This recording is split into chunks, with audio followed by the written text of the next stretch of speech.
Okay, if everybody could have a seat, we're going to start with a poem. So Jeffrey's going to read a poem. If you could please.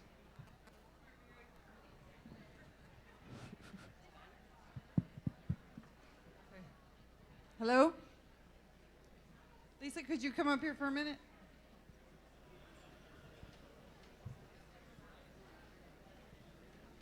Can we have everybody's attention for a second?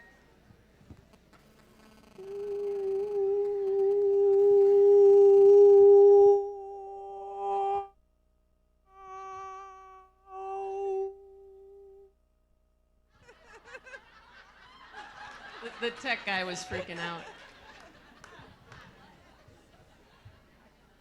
Okay. While we have everybody here, I wanted to take a second to share something with you about Lisa Lorenz. Lisa is a woman who had a dream, and with the help of the BISCME team, was able to make it come alive, something for which many strive, but few have the zeal to do the work to make it real. Lisa is a friend, a mom, a wife. Essentially, she has a busy life. Despite the fact her husband's serving far away, she took the time every day to make sure the conference would be the best it could be. The results of her effort are easy for all of you to see. In appreciation for all you do, we want to take this moment to say thank you.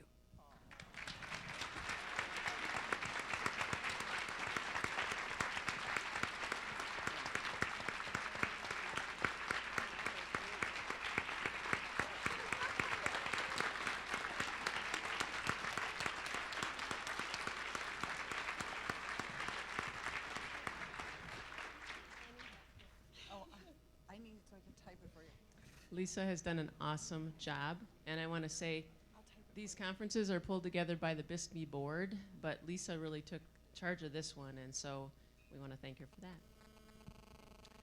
All right, well, we're here to talk about the practical complexities and considerations with running groups for women, and my name is Holly Rosen. I'm with MSU Safe Place, which is a survivor program on campus at Michigan State University, and I'd like to introduce the panelists.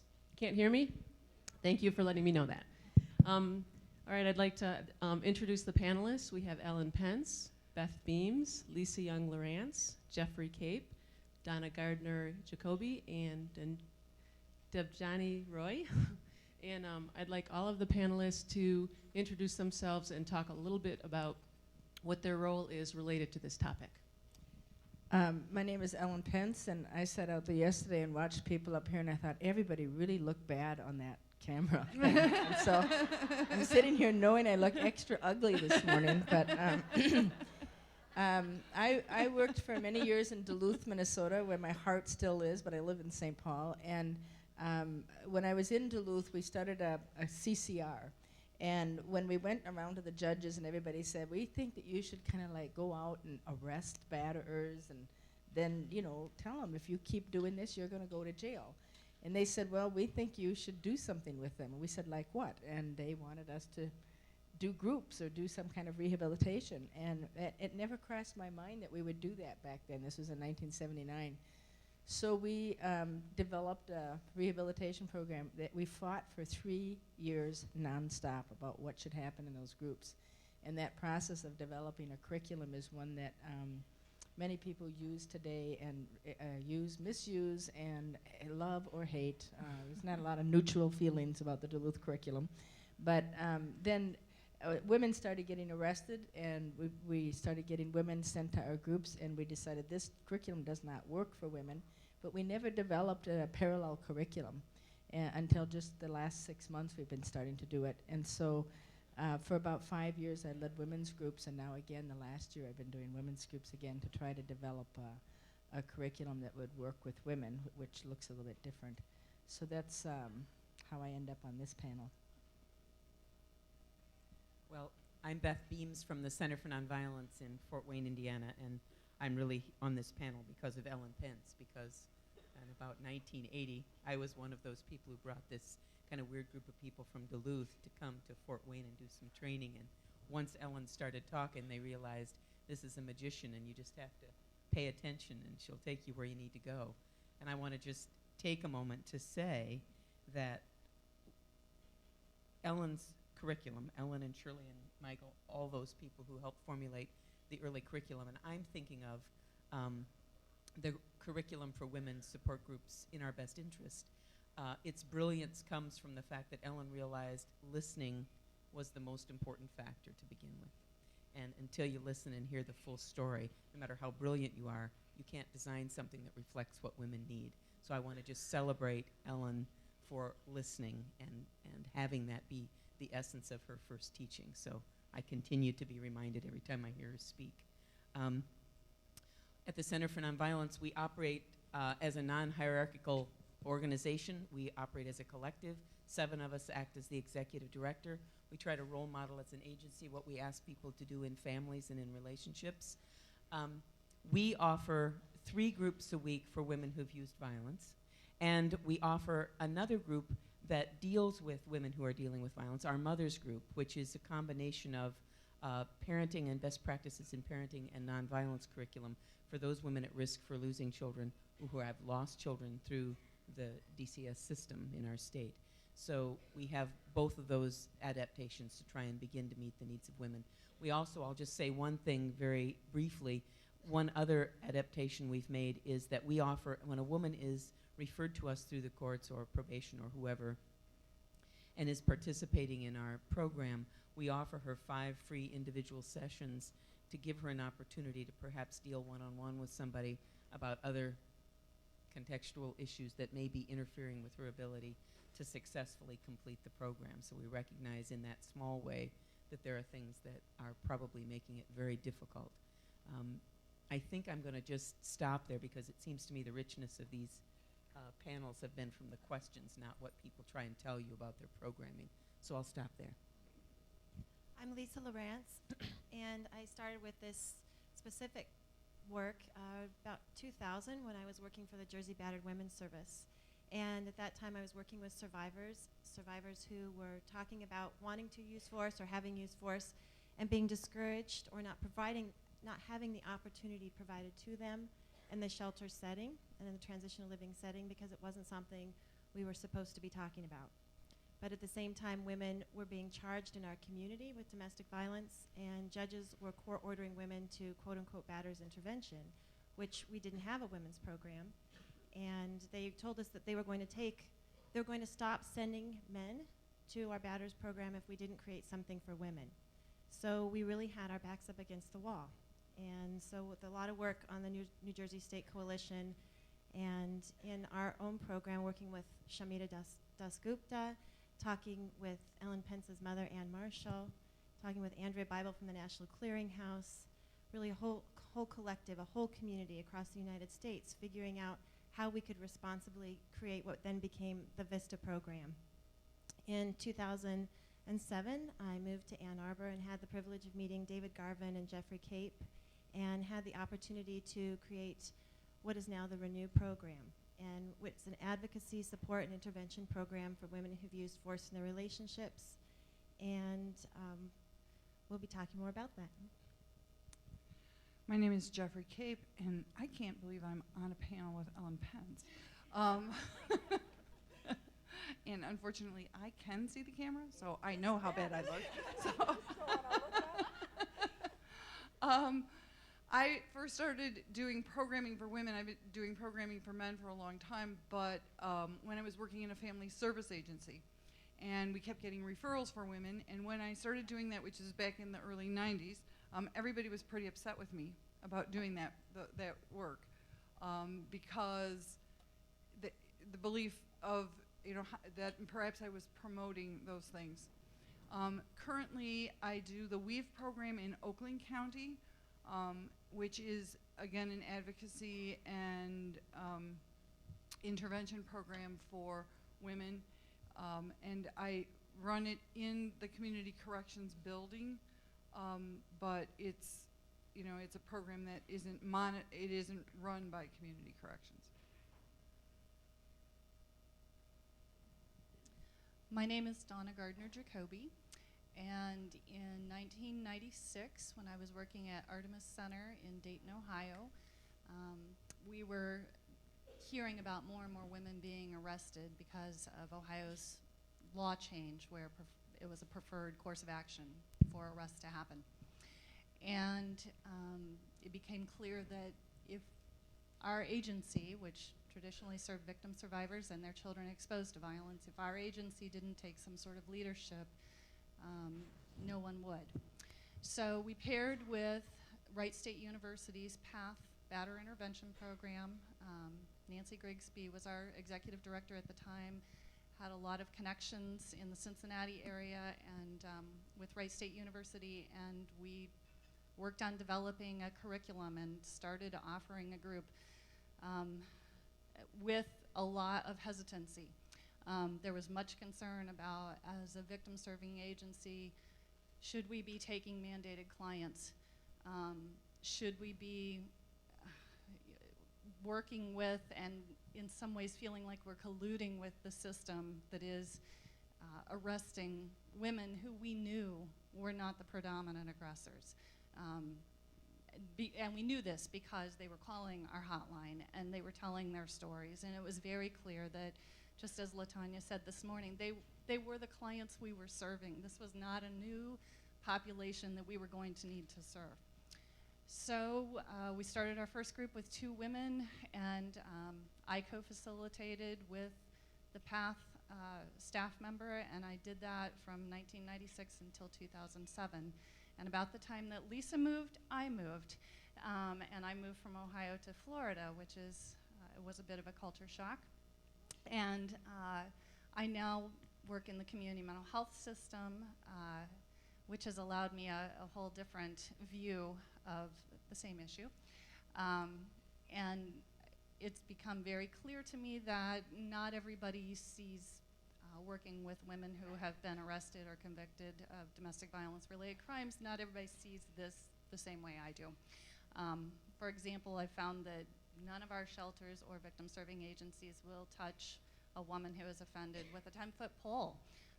It is our batter intervention folks who seem to get it a whole lot better than our victim serving agencies. So I think I found my new calling in working on advocating within my own field. Hello, my name is Debjani Roy, and I'm the program manager at Manavi. We're the New Jersey-based South Asian women's organization. And it is a huge honor to be here sitting on this panel, and I wanted to thank Lisa specifically for inviting me to join the conference. So when addressing questions and themes raised today, I will be speaking specifically about South Asian women and women from the South Asian diaspora. And this includes women from India, Bangladesh, Sri Lanka, Pakistan, and Nepal. Since the panel is about the practical complexities and consideration of providing groups of court-ordered women, it's important to mention that although we have worked with survivors of domestic violence who have used force, not many of the women we work with have had to attend batter intervention programs, and there are reasons for this. I wanted to sort of share a story of a woman, the one woman that we could come up with who actually had to attend a batter's intervention program. I just spoke to her days before I came here. Just to give you the cultural context within which she ended up there. She was, I'll call her S. S is a survivor of domestic violence for many, many years. She had no job. She was fully dependent on her husband. She had 3 children. She no longer has 3 children. All of her family was based in South Asia. She had no support network in the United States. All she had was her husband and her 3 children at that time. An incident happened where the husband was physically assaulting her, and she accidentally scratched him on the forehead while trying to defend herself. She was screaming and crying. He called the police. He was very articulate and fluent in English.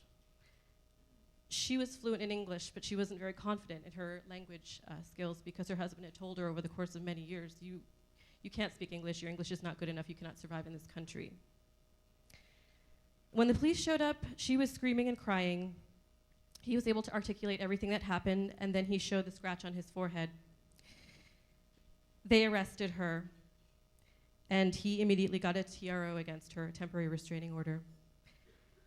She ended up going to a shelter after released from the jail. And it was only amongst women that she was comfortable to show her bruises on her body. She couldn't show them to the police officer. She didn't feel comfortable enough exposing herself. The women at the shelter, who were very supportive, encouraged her to file criminal charges against her husband, and she did. And she also got a temporary restraining order against him. Both of them went to court, and the husband used the son as a witness. The son, I think, was 7 years old. He had coerced the son to speak out against his own mother. And she was ordered to go to a batterers intervention group for 26 weeks. The program was 2 hours away from where she lived, and she had to take 2 buses, a train, and another bus to get to the program. She could not afford to go because she had to borrow money from other people because she didn't have a job. She was fully dependent on her husband for her livelihood in this country. So she ended up going, she had to, and she said to me specifically that the group did not consider her context, her cultural context more specifically. They didn't consider how she ended up there. She was taught on how to avoid dangerous situations, and that's sort of the basic information that she walked out with. And she felt like there was no sympathy or empathy for her situation, and the overall context was not considered. Throughout all of this, she lost custody of her children. She's separated from her husband. Her son is with her husband. One of her daughters went to foster care, and one of her daughters was found dead in a swimming pool the weekend that she was at the shelter. And she didn't even know that her daughter had died, actually. So, I'm sorry. She's still in a really bad situation. She is struggling to survive. She's currently living with a family where she's working, and she is being abused by that family as well. The story has not ended for her. She told me the other day that her heart is broken. She's been treated as a criminal. She's lost her whole family, and she's lost everything. And she's the reason why I am here. So thank you for having me.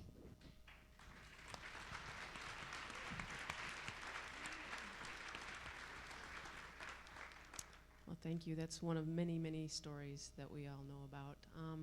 The panel has a lot of wisdom and a lot of information to share. So please bring questions forward, and we have some questions that we'll start with as well. Even if you have a great group in your community for women, what do you see as the different roles that others serve in the community? Sentencing judges, probation, advocates, other people in the community. Anybody can answer. We don't have to necessarily go in a row, but I see trust in the others in our community as the number one thing. We can have policies, we can have all kinds of rules written out or ideas of how we should all work together, but without trust in probation, in police officers, in judges, we have very little. I know I am blessed to work in Washtenaw County, where I have probation agents who I could call and give them quote unquote hypothetical situations. Had women call and say, I have a warrant out for my arrest. Can I come to group and not be arrested? And this right here is the double-edged sword that I walk all the time. Am I serving women or am I harming women? Do no harm. Be her advocate.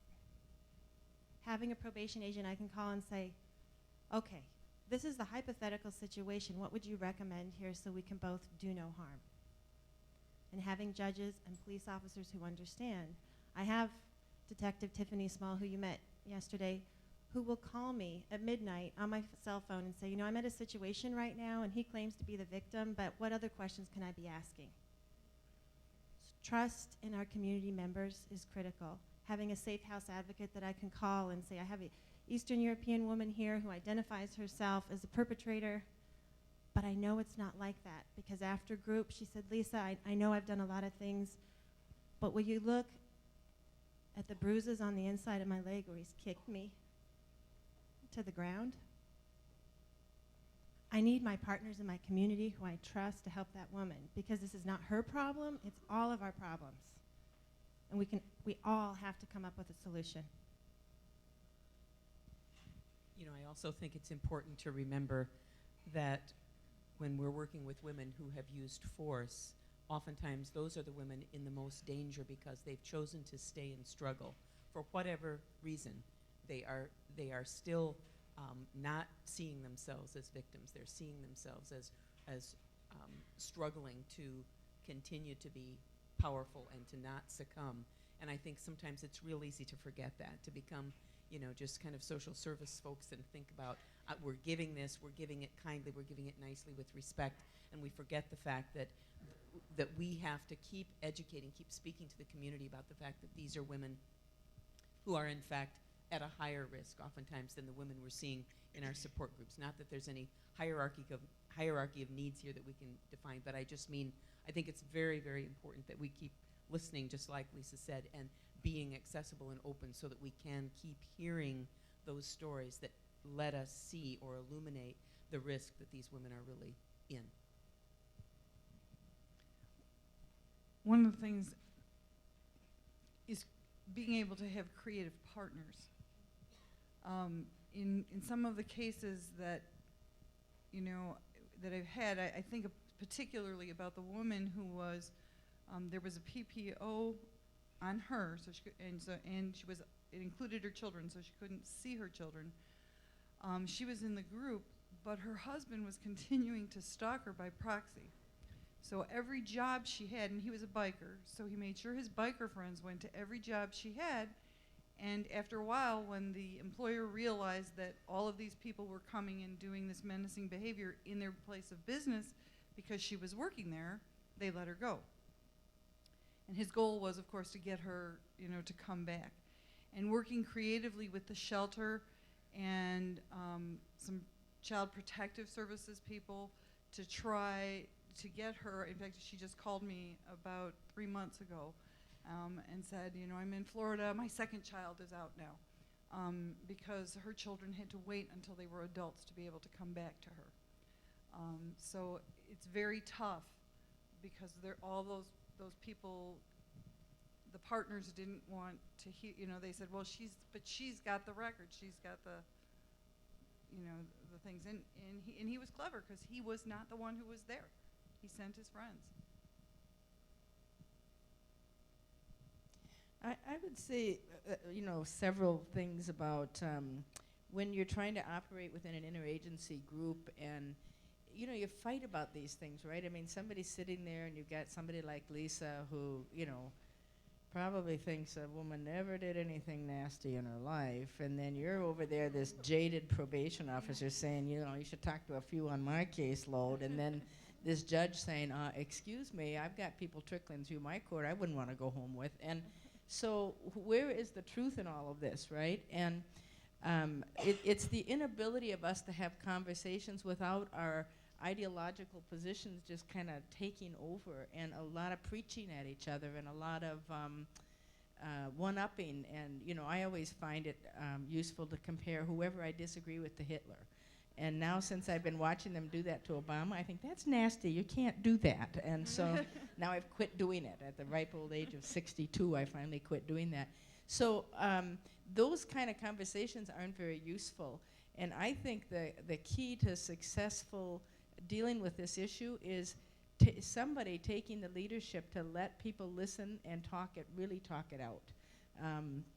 What do you mean when you say this? What do you mean when you say that? And one of the things that you'll see is every time you set a rule, if you use the word domestic violence, your rule's not going to apply to a whole bunch of people that the rule is set for. You have to distinguish between battering, resisting violence, and non-battering violence, which there's some of that stuff out there. So somehow we've got to get these three kind of different kinds of domestic violence and, you know, like standards. Everyone's setting standards for batterers programs. They shouldn't be called batterers programs. They're setting standards for, if you're setting standards for domestic violence programs, then there should be one standard for people who are battering, one standard for people who are victim defendants, which you'd maybe call, and one standard for non-battering offenders, meaning people with mental health problems or things like that. And so we have to start dealing with the nuances of people's lives. And every time you categorize and get those 3, then you're going to say, well, is that the right 3 categories? But I think generally speaking, if we accept that there's always, if there's this kind of violence that's happening down at people, there's going to be this kind of violence happening back up. And we distinguish that first. Then we have to say there are acts of violence that don't fit into this dynamic of domination.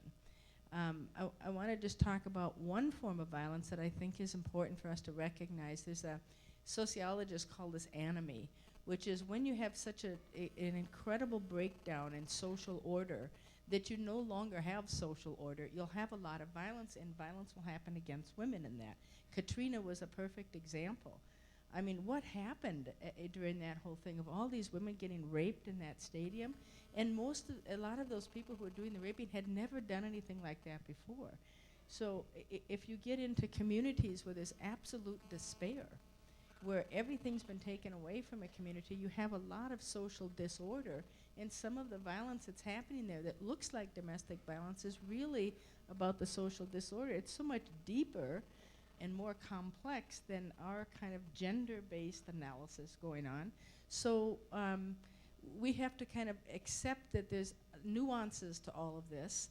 And as just as we came together over the years and said we have to have these kind of groups, we now have to come together and have rational discussions about how to break this all down. Then I want to say every time you set a standard, you have to think about batterers are always going to use whatever you do to hold them accountable against her. That's the nature of battering. So think about how is this going to be used against her. And I think the police have done the best job so far in doing better self-defense and predominant aggressor stuff. They've figured it out, and they've built it in a lot of police departments around the country. They've built it into their practice. And you can see those places where they haven't, where they're still bringing 20, 30, 40% of people into the system. That's a police department that hasn't figured it out. So just what the police have done in some of these communities and really screened out these cases, you should be doing every way through the system, asking the question. You can't talk. Could you hold this for a second so I can use both hands? You got to be able to see that when you got somebody doing this and when you got somebody doing this, every intervention no intervention is neutral. It either supports the people who are being downtrodden or it supports the person who's doing the downtrodden. And so there's no such thing as a neutral intervention, but you have to intervene with violence of people here or they will end up getting killed. They'll end up killing somebody. They'll end up doing damage to their kids. There'll be a lot of negative consequences to the violence of people coming back up. So you have to intervene, but you have to intervene in a way that does not empower the batterer. So every single thing you do, say, how will this be used against her? And you want to make sure that the language that you use, so you wouldn't say it's a batterer's program for women who use force. You would say it's not a batterer's program. It's a non-battering domestic violence program. So you have to think of all the language, and the other thing is to remember that women aren't only caught up in one system. They're caught up in child protection, the criminal justice system, and family court. So you have to think about every time you document something, document with family court in mind and how it's going to be used in a custody case. So you want to let people know what actually happened. You don't want to just transfer her into this criminal mode. I have a 4-year-old son, believe it or not. And the other day we were driving and he had to go to the bathroom really bad right away. And so we pulled over, and it's a crime in Minnesota to pull your car over and pee on the side of the road. So he had to do both, right? So he's leaning out and I'm holding onto his hands and he's leaning over, and I said, Bob, this is a crime. I said, what you're doing right now is a crime. And he goes, a crime? And I go, yeah, and that makes you a criminal. and I said, not all criminals are bad. So I think we have to get this idea of he was doing a criminal activity, but that doesn't make him a criminal in my mind, you know. And so women are engaging in what are crimes. And many people in here, in this room, have engaged in crimes because you have sex laws that tell you how you can have sex, and some of you have been doing it outside of the boundaries. Using illegal orifices. I'm not going any further than that, but if you have in Minnesota, you're a criminal. And so, we just have to really think of what does this mean when we say someone's a criminal, and we have to be very, very careful of everything we document, because in institutions, you are what's in your file, not what actually happened. Okay.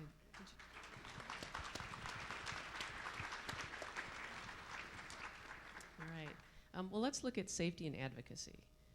Those are issues that affect this population more than the majority of men who go through batters groups. How do you address offering safety, planning, and advocacy services for court-ordered women? Do you do it in the group as a part of the curriculum? Do you do it outside of the group? I mean, what are your recommendations for people who are running groups for women or who are thinking of running groups for women?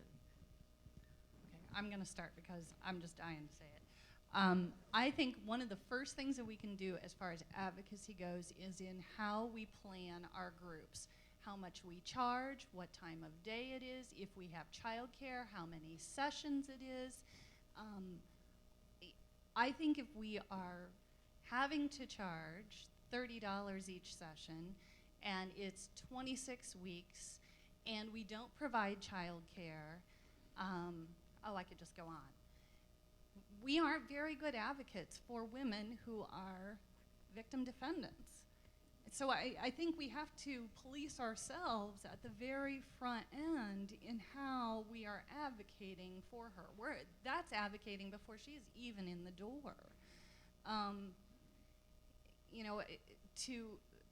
To feel like that we have to charge because the batterer intervention groups charge, to feel like we have to do 26 weeks because the batterer intervention groups are 26 weeks, I just don't think that's very good advocacy. So that's where I'm going to sort of stop, because I think we have to advocate for her before we ever know exactly who the individual is. Well, I take it from the process piece, which is that every single thing that I do looks at safety. Every part of the curriculum, every time I talk to them, the text messages that they send me, all of those kinds of things are designed around safety. One of the things that's toughest is that sometimes I'm more aware and more concerned with the safety issues than the women who are referred to the programs. Because in their perspective, they often do not see themselves as being a person with safety issues. And I had a client who was in the program, and for the first 4 weeks she came into the program, she was a professional. She said, I feel so bad for these other women. They've all had, these horrible histories, and all these terrible things have happened to them. And so we had an exercise where everybody was supposed to come back and share the most violent episode in their life. They could have witnessed it, they could have been a perpetrator, they could have been whatever it was. And this was her story. Her story was that she'd been dating a man for about a year and a half. She decided to end the relationship, and he wasn't happy about it, but he said, okay. And he shows up at her house, and he said, I really want to say goodbye to the kids, because I knew your kids, and so I should at least say goodbye. So she lets him in the house, and he immediately starts to go upstairs. And she's like, why are you going upstairs? And so she follows him. And they go into the bedroom, and he begins to strangle her. And she said, as he's strangling her, she realizes that her children are in the house, and he will kill them after he's done killing her. And so she reaches around, and she comes across a bowl that was kind of heavy, and she starts hitting him and hitting him and hitting him, and then she runs to the window, and she yells out, and somebody calls the police, and the police come. And she found out about an hour later that she had killed him. And this woman was in my office saying, I don't have a history of being a victim. And so it's really important to recognize that oftentimes the people who show up in these programs don't show up in other advocacy places. I want to agree with you absolutely, and I was thinking about another piece of this, which is one of the pieces of the program that we do is really what I would call, having taught women's studies, is a mini women's studies class. Because one of the things that we have found to be very effective in helping women see that and begin to identify those things is to start by looking at what does power and control look like, what's the bigger picture of that, what's oppression, what does that look like, where have we learned about that, what are the strategies that people have used to resist oppression, and then to begin to put that in the context of what we're talking about in terms of their personal stories. And I think giving them that language, taking it out of their individual experience and at least putting it on the big, putting it in the big picture first really helps that, so that we're not trying to tell women about how they are a victim. They begin to see through their own experiences, and they begin to see it and begin to name it, which is something that I think women consistently say to us. Thank you for, I realize you were the first person who named this for me. Put words to what I was experiencing and put it in a context where I could begin to see how I don't have to see myself as weak or, quote, a traditional victim, to recognize that I am a victim of oppression and I am in danger because of that on many levels, and that I need to begin to speak to not just one level. As Ellen is saying, it's the entire complex network of things that are silencing me, constraining me, and making me invisible and putting me in danger that I've got to begin to reckon with.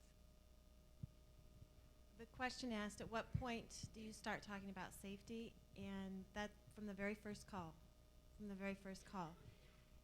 but we've got to be careful of the language that we're using, like Ellen was speaking to, and Jeffrey spoke of, that many of these women do not view themselves as being in unsafe relationships. And if they did see that, they may not be able to cope with it. That's simple human behavior in many ways. But asking them in 100 different ways the same question, from that very first call all the way through agency contact, and it's never really over because you don't know when you may see her again or hear from her again. One of the odd things that happens is that a lot of the women who are still with their partners are really happy that they have to come to the program. And so I've had a number of women who've said, you know, I have to be careful when I leave here, because he wants to know what we talk about in here. And in some cases, the women actually would spend the last 5 minutes of group, because this man was waiting outside the door, strategizing with her how she could talk about how much she hated being there, what a punishment it was for her to be there, so that she could tell him that in the car, because that was what kept her safe. At that point in time, she had the resources, but she wasn't ready to leave that relationship. And I think the struggle is being clear that it's not my life. I don't get to make decisions for other people. I can offer them options, I can provide them with education, I can give them language to identify their experience, but I don't get to decide. And so sometimes having to be there and recognizing that somebody is going to be going through some additional pain is difficult, because there's a part of me that wants to say either it's my job, you know, to make this better, or, you know, come on, get moving. And it's really, that's probably, as a practitioner, the most difficult piece, is to keep remembering that it's not my decision, and it is my job to help them with whatever decision they choose to make, and make sure that whatever safety things I can put in there or provide them with are there. You know, this, when you're saying about how he wants her to go and stuff, this a guy was in my group, and his wife got sent to a group, and he was really glad that she had to go. But then he raises his hand when he says, oh, there's a little problem about this group she's in. And I said, what's that? And he said, well, when this first happened and I hit her and I got sent to this group. She told me if I ever hit her again, if I ever slugged her, if I ever kicked her, if I ever did any of these things, she was leaving me, and that was it. Now, I have not touched that woman in 4 months any way violently. I even quit swearing at her. I've quit calling her names. Now she goes off to this group. She came home last night. Now you know what she wants? Respect. And he says, there's no end to this shit. It just keeps going and going and going. But anyway, one of the things I wanted to say, and I don't want to be too facetious about this, but safety can be highly overrated sometimes in women's lives, because you have to remember, if you meet a woman who's being battered, she's probably going to get hit again. You can't organize your relationship around her that somehow, because she's come into your program and she's met you, she's never going to get hit again. And when you do, you put unrealistic expectations on her life and how she goes about her life, because getting hit is not the worst thing that's happening to a lot of the women that we're dealing with. Their economic situation, some of our ways of knowing what's going on with women are so limited to what is he doing to you and how dangerous is he, and not what's the whole scope of what's going on in your life right now. So understanding, if we were having more kind of ways of what's going on in your family, what's going on in your economic situation, what is your housing situation, what's your situation with your kids, and there's this thing called violence, meaning once a month or once every 6 months she's getting pushed or kicked or hit or slapped. And she would put that maybe 13th in her list of what she's most afraid of. So safety has to have this much bigger, it has to have something to do with how she's, that's why this word safety doesn't mean a lot to women, because it's not, we're not zoning in, I think, on her experience of what's making her life unlivable right now or difficult to live with.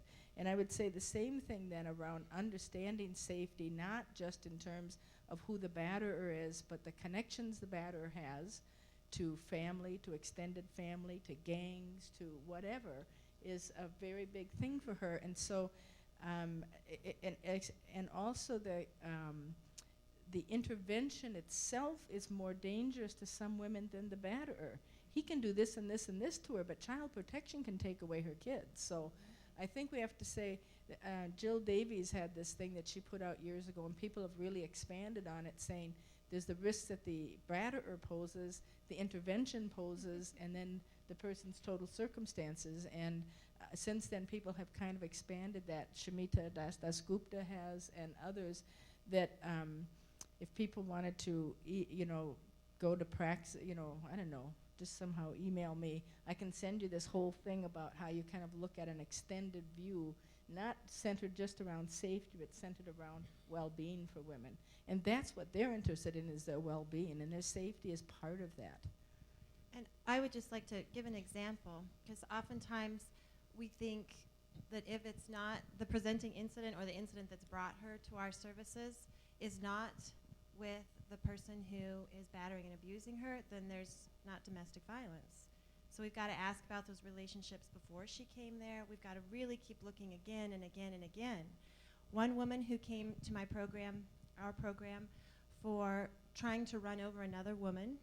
She didn't have an intimate relationship with this other woman, and she came at intake and explained that she barely knew the other woman. And she didn't trust me with giving me any other information, which obviously she shouldn't have. She didn't even know me. Well, the longer that she was in the program and the more information we got, we understood that this other woman was the current partner of the woman's ex-partner and father of the father of her 3 children. The woman in my Who was the cousin of her brother. Yeah, exactly. Yeah. I know. I need a flow chart. We all for follow one. this relationship. It was so confusing. Woman A in my program had 3 children. The father of those 3 children was now the partner of woman B, whom she tried to run over. Okay, so who is the abuser? Who's the batterer? Who's the primary aggressor? She tried to run her over. It's obviously her, right? I'm not advocating running anyone over here. But when we looked at what was going on, okay, this woman's electricity her connection was canceled. Her cell phone bill was run up thousands of dollars. She had multiple allegations of Section 8 housing, that she was battering and abusing people. All of these, what was going on here? The batterer had given the new partner her social security number, credit card numbers, all identifying information, and he was the puppet master. In destroying this woman's life and making false allegations to probation that this woman was continuing to abuse her. And I was in touch with probation saying, I don't know who to believe. And this woman would come with scratch wounds, all kinds of things, alleging that this woman had hurt her again. And what finally stopped all of this was that, again, woman B called and said, she's just come and she's beaten me with a belt. And woman A was sitting in the probation officer's office. Sometimes it takes a really long time and a whole lot of work, and you're tired and you think, I've got a lot of people in here that deserve my attention too, and this can be so difficult to get through, but it's always worth it.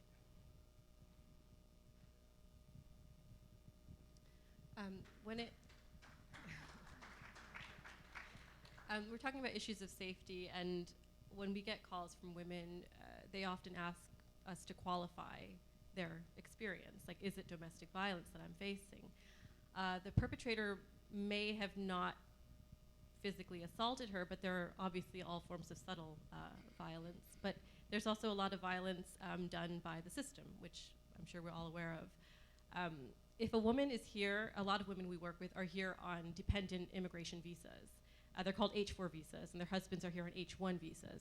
And they're here because of work. On an H-4 visa, you're not allowed to work. You can't drive without getting permission from your husband to go for the lesson and all of that. So you have no source of income. You have no mobility.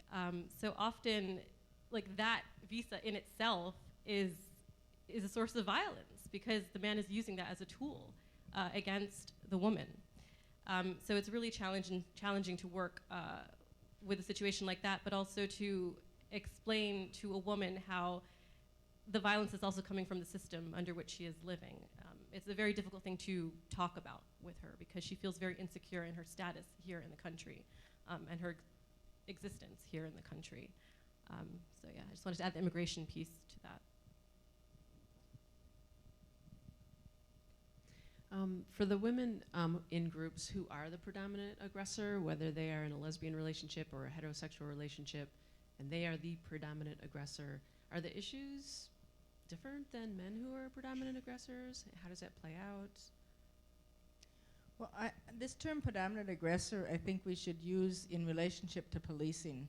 So police are supposed to look at two people have committed a crime, neither one was acting in self-defense, now arrest the predominant aggressor, which different people define that differently, but basically it's who do you think the state needs to get control over their violence. So when they come into groups, then I think you should think, I think you're saying women who are battering.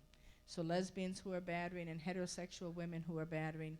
And basically, I think that the mistake that batterers programs use in dealing with battering is that they don't deal very effectively. I'm going to try to say this real nicely. If you do, if you have a bunch of guys that lead men's groups, you know, the David Garvin guys and stuff like that, and you put them in a circle and you say, okay, let's practice. They can get up and all day long they can talk to you about control. I tried to control my partner. I stood in a doorway and wouldn't let her go when I did this and I did that. But when I do trainings for men who are doing men's groups, I would ask each person to go around and give me an example of a woman they can't stand. Someone they work with or someone this or someone that. And describe that woman in your relationship, and as they go around, it all comes out. The hostility towards her as a woman comes out. All the stuff like this, and basically, it's all violence, like whether it's race violence or gender violence or homophobic violence, is rooted in the teaching of this group to hate the other group and to see them as the other. And when we don't zone in on that, and women who are lesbians have learned to hate women, the ones that are battering. And It's about women hating when lesbians do it, and it's about not only their own self-hatred, but it's about the hatred of women. So when a lesbian calls her lover a whore and a slut and does all this kind of stuff and starts to sexually attack her and all this kind of stuff, she's doing it out of the same disdain for her as a woman, and she even knows how to do it better. She's so much more effective psychologically because she understands her as a woman. And so the power of lesbian battering is very, very strong. She doesn't have the same social power as a heterosexual man to batter. She can't rely on certain things to help her, but she can mess with her lover's head in a much bigger way than a man can in many ways because she so intimately understands that head. But it still is essentially women hating. And to me, I think that that has to be where we keep going to in these groups, is thinking, how is it that you came from your mother's body, your mother who nursed you, your mother who took care of you, your mother who took you through all of this, your mother who you loved, and maybe not everybody loved their mother, but how did you get from there to this disdain for women? And you do the same thing with lesbians that do it, and and heterosexual women who are battering men. I think it's not about man-hating as such, but I think it's about her abuse of power over him. And usually when I've seen heterosexual women as batterers, the men have been either disabled, they've had some kind of vulnerability that the women have exploited and gone off on.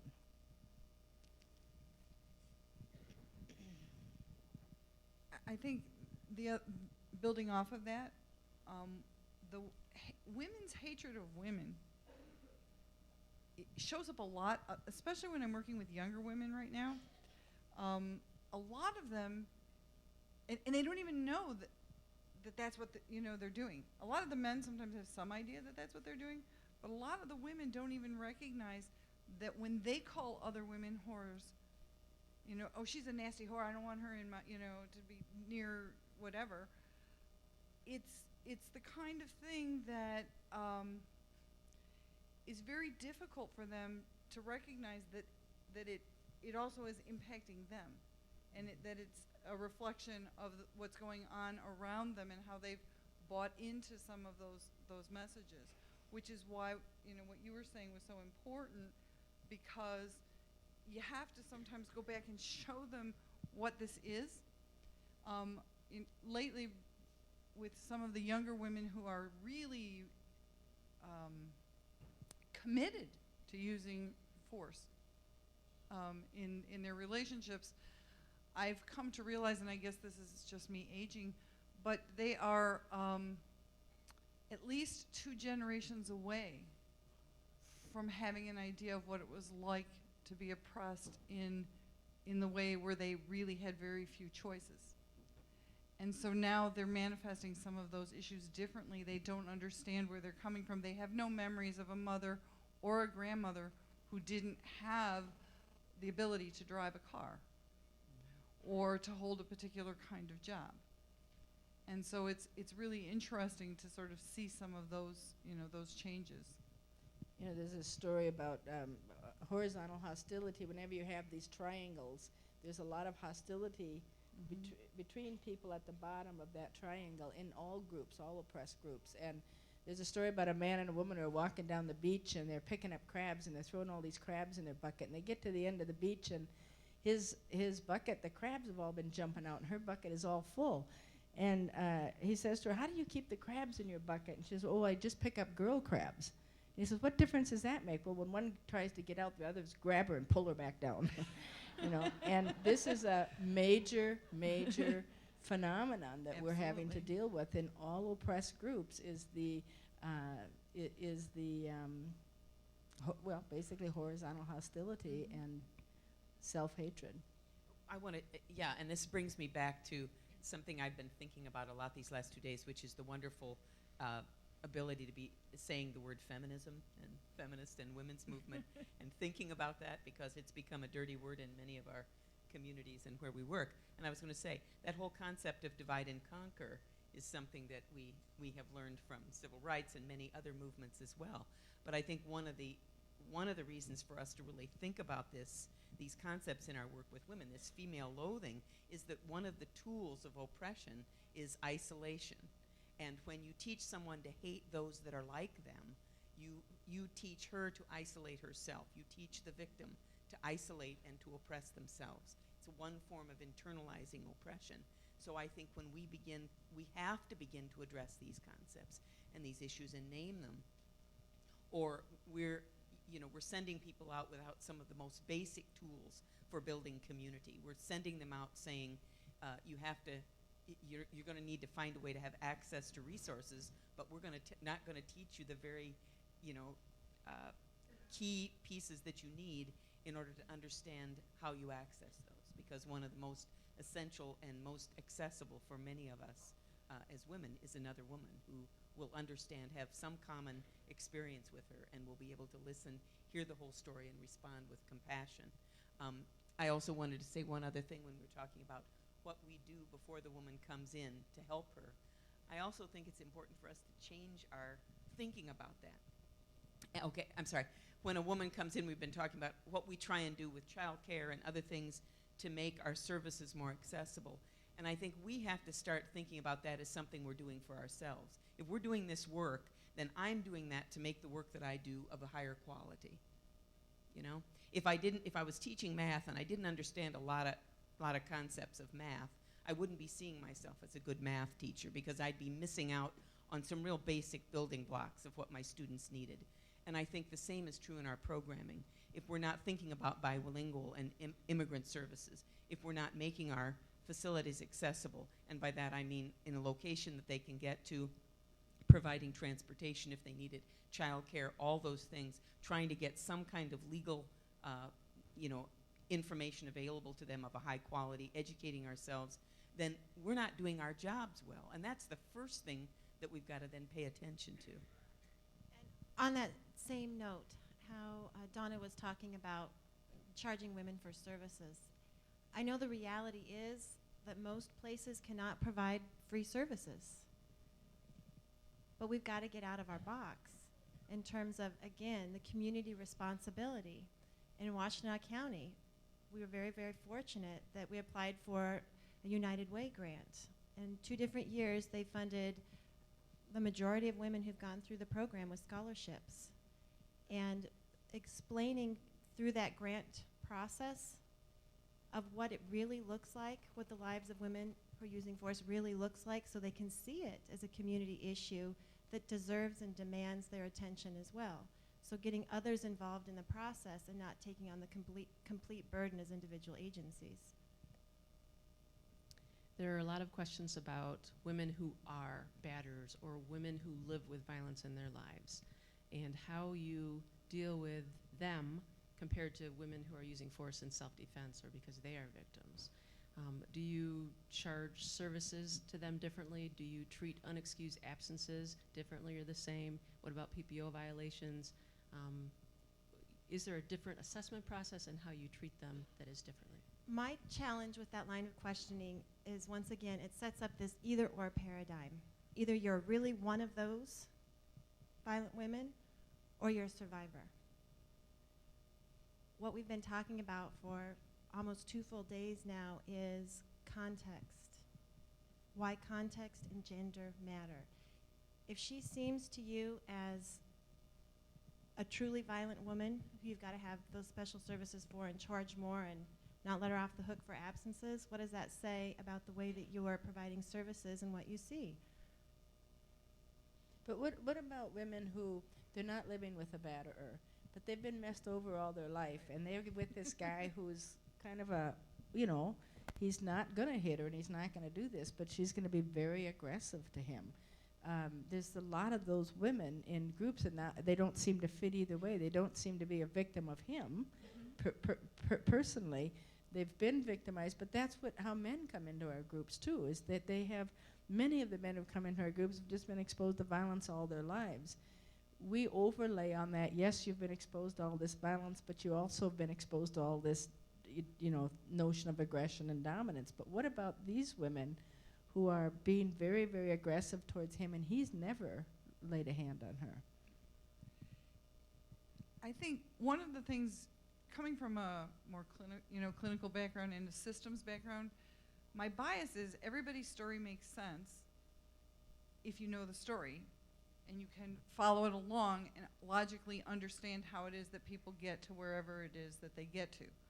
So when people come into group, I really don't know all their story, and this is whether I'm working with men or I'm working with women. So part of the way that the programming is set up is to get the parts of their story that I'm there to help them with, which doesn't mean that I'm not going to find out about other stuff and I may not have to refer them to, other areas, or that I might not have to,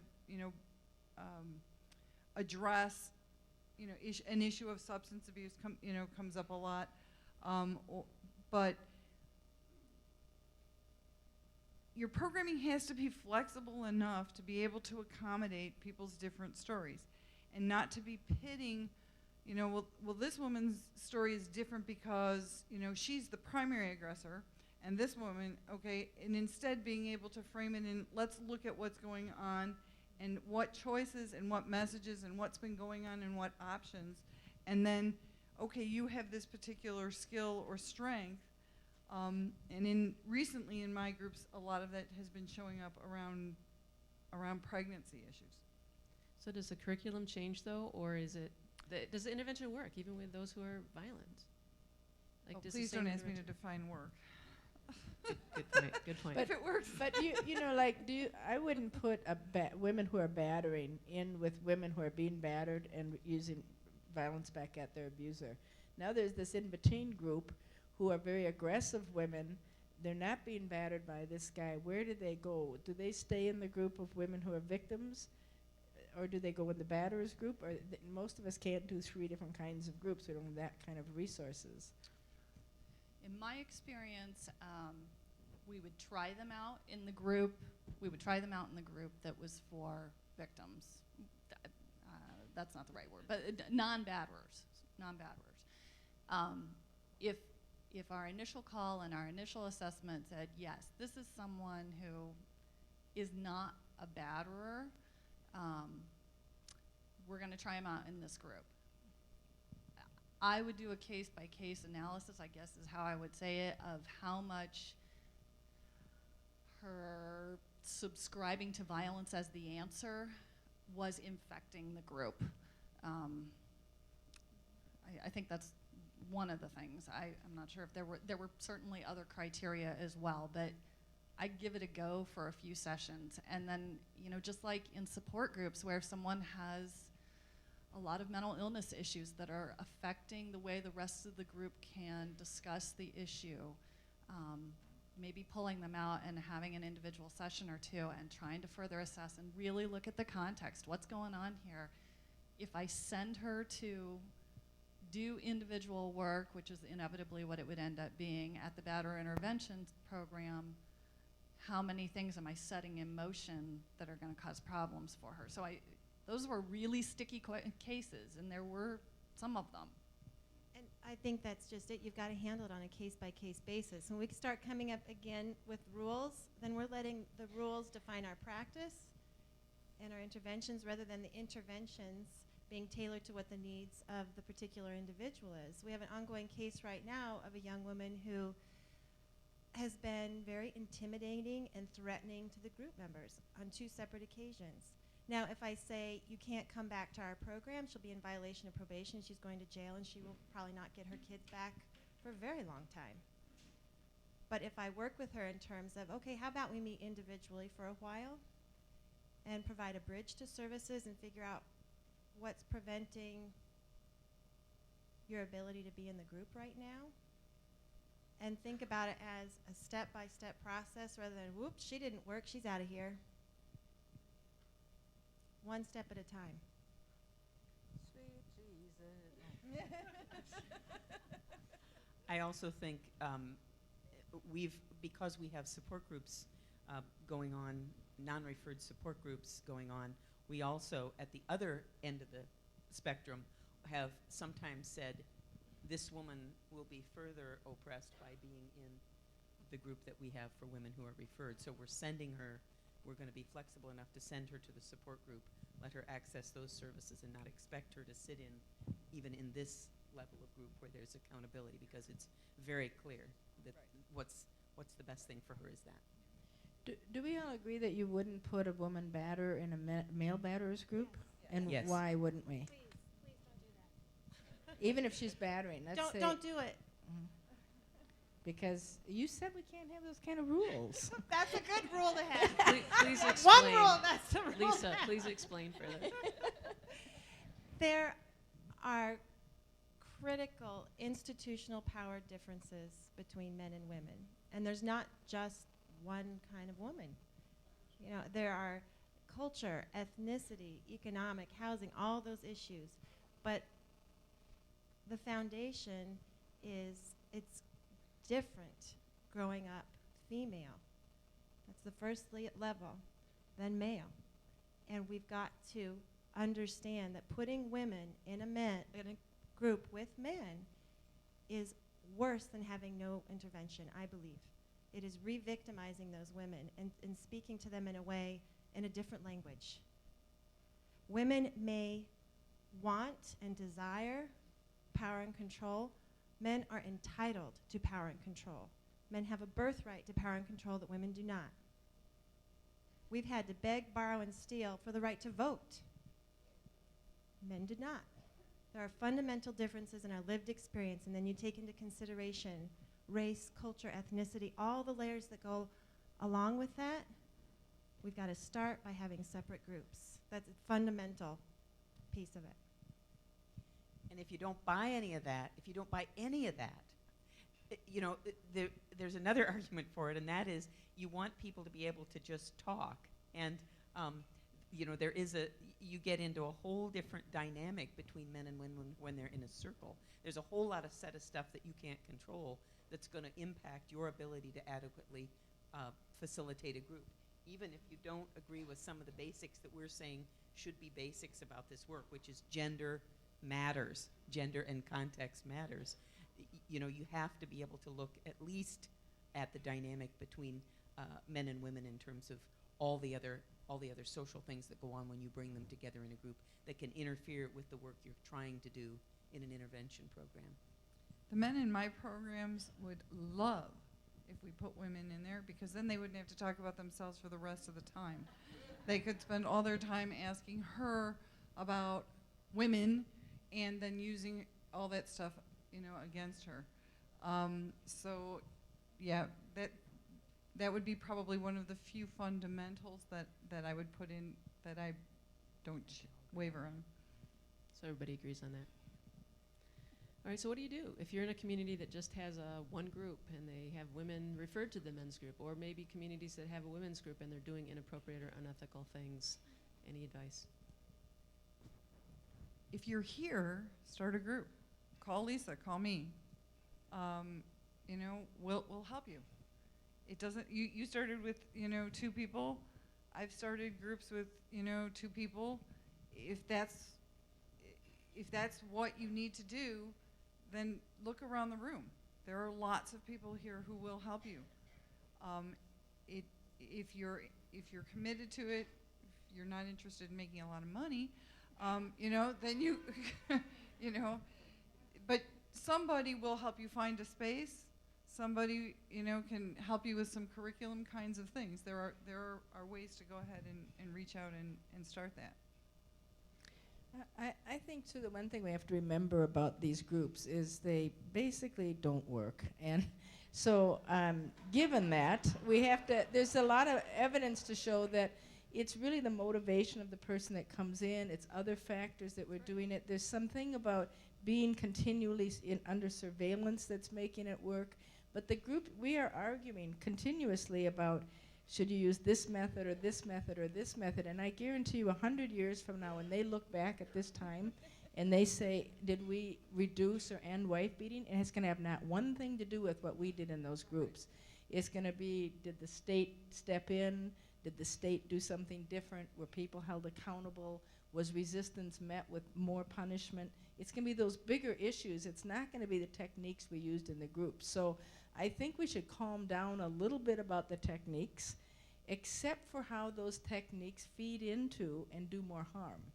And that's where we should kind of hold the line. But let's not get over, if somebody's using a method that seems to kind of work pretty good, we shouldn't get all up like, oh, you got to do this because this is this. We got to be a little bit open to the fact that none of this stuff has shown that this method is better than this method. What's shown is the idea of holding people accountable, the connection of the groups to the courts, and then how it is that these things are used against victims. So make sure that you're not able to use the group against victims, and then go from there. But I would say that you can put people in a lot of different settings as long as you don't feed into certain basic things that increase their violence. I mean, I love to do this, all this arguing about what would the best thing to do in groups, but we have to chill out about it too. And I will just- not chill on this issue. That's a different issue of putting people, of where you put people to allow for discussion, I think. And I just want to build on what you're saying, that techniques and what happens in group, it's nice to know, but besides doing no harm, I think we actually can do things, but I think a lot of times what really makes a difference is the concrete things that those folks tell us are really going to help them. And that's where you're talking about, let's listen to these folks.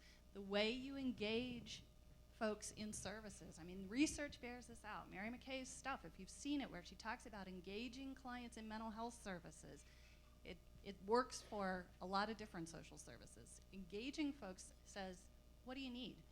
I need 4 tires for my car so I can get the heck out of town. Okay, then we need to help you figure out how to find 4 tires. And once you've got your 4 tires, then maybe I can give you some of this information about oppression or boundaries or whatever else that we've got as part of our curriculum. But we must engage the client in what concretely they really need to get out of this entrapment that they're in. Let's talk about harm and accountability. With batters or men who use violence in their lives, a lot of times they don't have the motivation to change unless the community holds them accountable. With victim defendants, when they go to groups, if you have a lot of accountability and reporting back to the courts, that can actually cause more harm. So how do you deal with that complex issue? I think you got to be hard line with women. You're saying, look, you're right. You feel totally justified in what you did. He's messing with you big time. He's doing this and he's doing that. And now look, if you can't change your situation, you are going to get yourself in a whole lot of trouble. You are going to lose your kids. You have to be kind of hard line and put it right out there, saying you are on the edge of misery because he is going to be backed up by a whole lot of people who don't get what's going on with you. So you've got this opportunity right now, like time is standing still for a few seconds, but you gotta get it together now, because if you don't, worse stuff's gonna happen to you. And I just think if we're not pretty hard line with women of just opening up, taking off the blinders and seeing what's going on, that we're doing them no favors by, I think that you don't wanna overly, women resist the notion of being victims, so you don't want to go towards their victimization. You want to go towards their strength. You're strong enough to hit them. You're strong enough to do something different,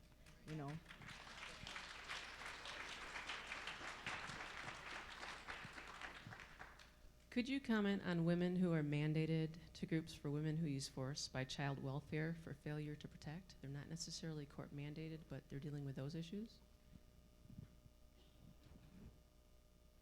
Ideally, have an advocate that's stationed at Children's Services, working with the Child Protective Service workers, because having to have those women in group is incredibly challenging, trying to figure out documentation and reporting back. I know it is with probation too, but for whatever reason, and I'm sure someone else can be more articulate about it, working with the child protective mandated clients was more challenging. I have the privilege of working with a woman who's in the audience, Marilee Martin, who designed a program. Actually, she may win a national award this year for it. Where is she? Let's have her stand up. Stand up, Marilee. All right. she's one of those people that you put her in a room with a child, and she gets more information by working with 2 pencils with the kid than anybody would get with 10 evaluations. But she designed a program for us that responds to that. We're not funded for it, but we're doing it. We've been arguing among ourselves, how many people can we put into this program that we have no funding for? How long can we support it? But it combines best practices of parenting, which Marilee is an early childhood specialist. And so it's combining those premises that we know have been, really such guiding forces in this work for kids. It's really what adults need as well, with a nonviolence piece of programming for mothers. And so far, DCS in our community has really responded to that, really wants more of it. Outlying communities are beginning to ask for it because they see it as combining the needs, really dealing with the mother's wounding and her inability to see and intervene in terms of safety for herself and her kids, but also then looking at parenting skills. I'm going to add one more thing. Our Children's Services Advocate began a group to address these issues similar to what you're talking about, so that we had no children's service mandated clients at the end of my tenure doing group, because she was doing that group. And so she would have a child therapist that was coming in and talking about parenting and how children are affected by being exposed to violence, as well as addressing some of the nonviolence issues. And those attending those educational groups was part of the case plan for a lot of the women that our advocate worked with. Lots of landmines in doing that kind of work and having to expand it. So I guess I don't want to say this is the answer, just it's an answer. And I guess I also want to say that the work that we're doing as far as working with victim defendants, I think we should see as stopgap. That this is the best we can do right now, and that ideally we're going to have a coordinated community response that makes it to where we put ourselves out of business. I think too, this is the thing about advocates having to know the systems they're advocating for. In the child protection system, the rules are it's a compliance-driven system. It's not a change-driven system. It doesn't matter if you changed, it matters if you complied. So the biggest thing is make sure the woman complies, and she's got to comply usually with 2 things: getting him away from the kids and completing whatever counseling she got sent to. If it's that your group, then that's your group. Everything you document should be towards efforts that she's making towards compliance, efforts she's making towards protection of her kid. Anything you see that she's protecting her kids, then you should be documenting that, because that's how she gets, if she isn't, I don't want to say you document something that isn't happening, but that's how women lose their kids, is by the social worker saying she didn't comply and she isn't protective. So document bonding, document protection, get her through your group and help her get those kids away from him, because that's what's going to make her lose the kids. And building off that, you have to learn how to write what I call reports. When I worked in foster care and I had to write reports for the judge had to be going, So by the time they got to my conclusion, they were in agreement. And so I had to give them enough information, enough specific things that pointed out exactly what Ellen was just saying. She advocated for her children when she did this and this and this. And despite the fact that she's only able to see them, during this time and this time, she has made these arrangements that, which demonstrate the priority. So each of those things, they're busy, and so when I put it all together in a summary and they can follow it along, it makes it much easier when you're working in that particular system. Okay, we have about 5 more minutes, and I want everybody, if you have some final thoughts, to add them. But I do have one more question I want you to consider as you're thinking about your final thoughts. Do you have any strategies or tools to help participants think about an assessment process to discern context and intent of domestic aggression? And when you're doing an assessment, is your assumption that they are a victim, or does that come out through the process? So think about that as you have final thoughts.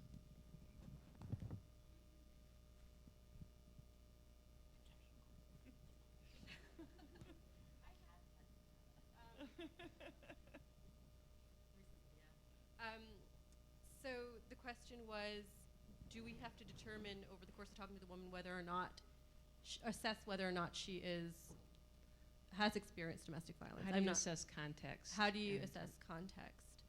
Or any other final thoughts you might have? Okay, wanna share? well, how do we assess context? When a woman calls us, we give her the space to just talk. We are there mainly to listen. It's probably the first time she's been able to talk about it, especially for South Asian women. This is not the kind of business you share with friends or even family or anyone really. So it's the first time she's actually shared this. Like I said earlier, we often have to qualify whether or not it is domestic violence. She's very insecure about whether or not she's calling with legitimate concern. And so we're there to validate her position and her perspective. And that is really the most crucial thing we can do for her, is to validate her experience. I haven't been able to really talk about the cultural context, but force is something that a lot of South Asian women do use because they don't have any other options. There's no trust in the system, with the police, with law enforcement, with judges, with lawyers. A lot of women will take it into their own hands. So that's one thing that I really wanted to stress. And it sounds a bit controversial maybe, but it is a cultural issue, and I think that's one that we cannot take for granted. And I know it's not just only the South Asian community that feels that way. So yeah, our biggest job is to really validate what she's experiencing, and to be there to listen to the various barriers she's facing above and beyond her immediate abuse in the household, because she's facing various forms of abuse from the systems. So there's a lot to work through with a South Asian survivor of domestic violence. And there are a lot of possible serious consequences, including deportation. A lot of women are facing that prospect. They're forced out of status.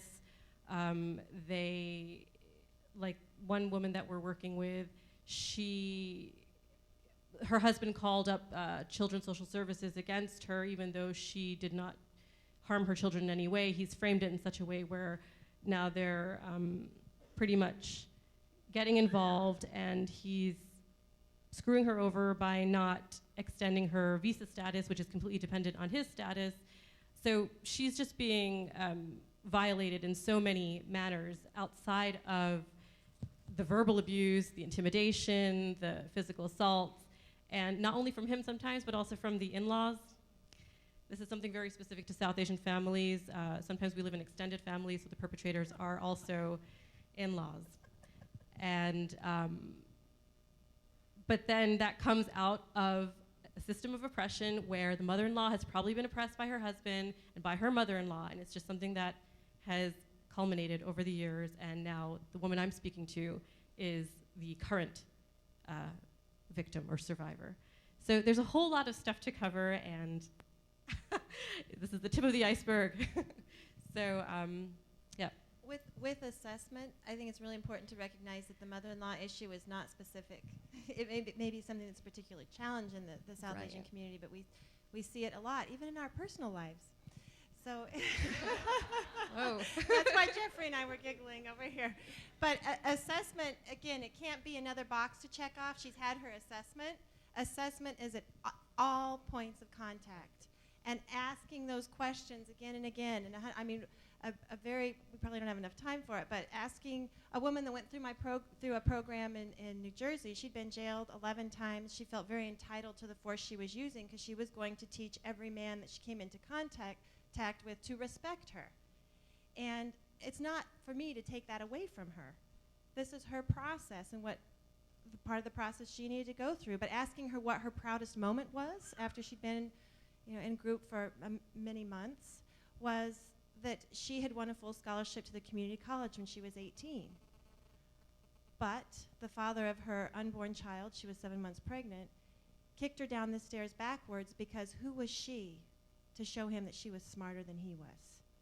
But she was not a survivor of domestic violence. She was a tough woman who could take matters into her own hands. So our language doesn't necessarily, and oftentimes does not fit how women would define themselves. and giving them the opportunity to explore and define their experience. And again, not just checking off a box. Can I answer one last thing? No. Quickly. No, quickly. No. Okay. As far as assessing context, I made it a policy for myself not to read the police report before I talked to her because it allowed me to sort of play dumb and ask what might be obvious questions. And so I didn't let my thinking be guided by that police report at the outset. And a lot of times didn't see the police report until a little ways down the line. Okay, we are over time, but if you have a I was real just quick going to say, I do read the police report, but when I'm looking for a history, I'm looking for the history of all the ways this woman has experienced abuse or oppression, not just one thing. So I'm listening when she's talking about many things that may not seem relevant to the issue that brings her, and I'm listening for the ways that has transpired in her life. So these are very, very different strategies than when you're running a group with men who are batterers. I wish we had more time. We don't. So what we need is everybody to, when you're leaving, to leave out of the side doors. And members of BISME will eat again across the hall. Non-members will eat in here. But here's the thing. You have to leave the rooms, both sets of rooms, by 12:55 because they have to set it up for the next program. So try to get through lunch, enjoy it, and thank you very much.